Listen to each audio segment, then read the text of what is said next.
நாளில் நற்செய்தி என்கிற வல்லமையை குறித்து தியானிக்க வேண்டும். ஆண்டவராகிய இயேசு கிறிஸ்து பூமிக்கு வரும் பொழுது அவருடைய பாடுகள் நற்செய்தியாயிருக்கிறது. சுகவாழ்வை கொடுக்கிறது, பாவ மன்னிப்பை கொடுக்கிறது, சாபங்களை அகற்றுகிறது, ஆசீர்வாதத்தை அதிகரிக்கிறது.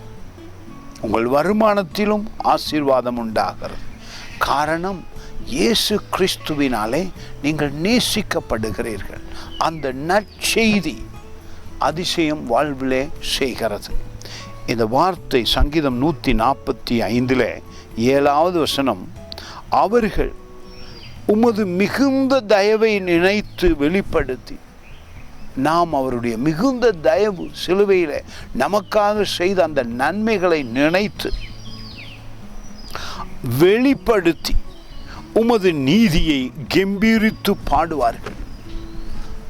வேதத்திலே நமக்கு பிரசங்கிக்கப்படுகிற இயேசு கிறிஸ்துவினால் கொண்டு வரப்பட்ட அந்த நற்செய்தியை நீங்களும் நானும் சொல்லும் பொழுது, பிரசங்கிக்கும் பொழுது, மற்றவர்களுக்கு இயேசுவை குறித்து அறிவிக்கும் பொழுது பூமியிலே நன்மை உண்டாகிறது. குடும்பங்களில் சுகவாழ்வு வர ஆரம்பிக்கிறது.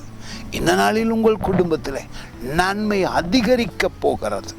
அவருடைய சுகம் அதிகரிக்கும், வருமானமும் அதிகரிக்கும். நற்செய்தி உண்டாயிருக்கிறது. God bless you.